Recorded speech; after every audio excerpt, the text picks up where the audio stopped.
其實我自己喺搜集教育資料嘅層面嘅時候，就好似唔係咁容易知道晒啲嘢嘅喎。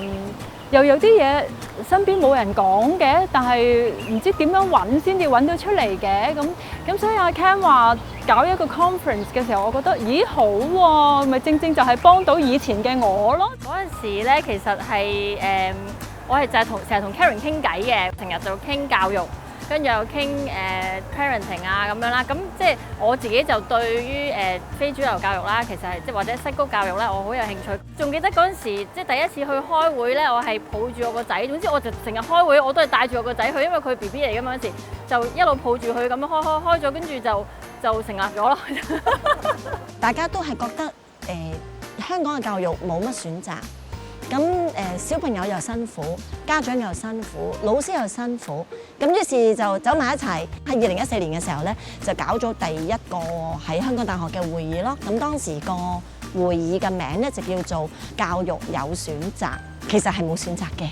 透過一個 conference 一個會議，讓人哋反思，其實我哋有得選擇嘅喎，唔係淨係考試催谷咁樣。真正我哋係未必真係咁有選擇，但起碼喺我哋思考上高，我哋俾咗一個選擇自己先，咁都會豐富咗我哋選擇嘅空間咯。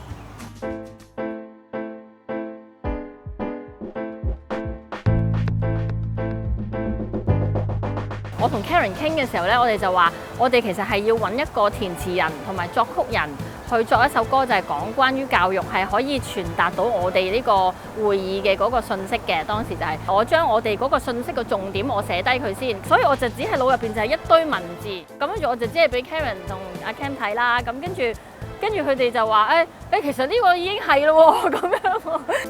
嗰年9月，我個仔出咗世，最多人問我嘅問題係：幼稚園報邊間？有冇報面試技巧班？突然之間揀學校成為我人生最大嘅困難。即使剛剛出世，被控制要高攀，今天只低1歲，就要應對每一關，天天增加功課，像螞蟻要去過千山。爸媽可否改變，讓我有我空間？古有3個奇緣遊世界，今有3個師奶搞論壇。最初其實冇諗住有後續㗎嘛，只係諗住conference 就係 conference 咯。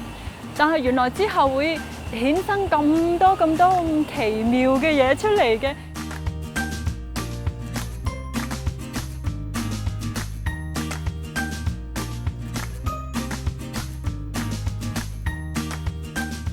由開頭嘅摸索嘅階段，慢慢地咧，其實而家我覺得都上咗軌道，個路線圖點樣係行都比較清晰啦。咁所以我又覺得好開心，同自己嘅夢想咧就一步一步咁樣去接近嗰度咯。喺香港係需要係好多元化嘅教育啊，去適合唔同嘅人啊，多啲我哋再做多啲工作係關於係一啲點樣去反思自己，點樣可以擺低自己一啲限制啊，喺小朋友嘅角度去睇呢個世界咯。我好感恩啦！呢5年裏邊咧，遇到好多嘅有心人，展望將來都一樣可以有咁多人嘅支持啦，一齊去熱心去為教育做多啲嘢。咁好似我哋嘅會咁講啦，Happy and fulfilling education for all 啦。咁啊，即係如果能夠人人都覺得有個選擇，亦都真係可以去做到呢個選擇嘅話咧，咁就世界大同啦，大家都 happy 啦。10月20日，教育有選擇 ，We have choices。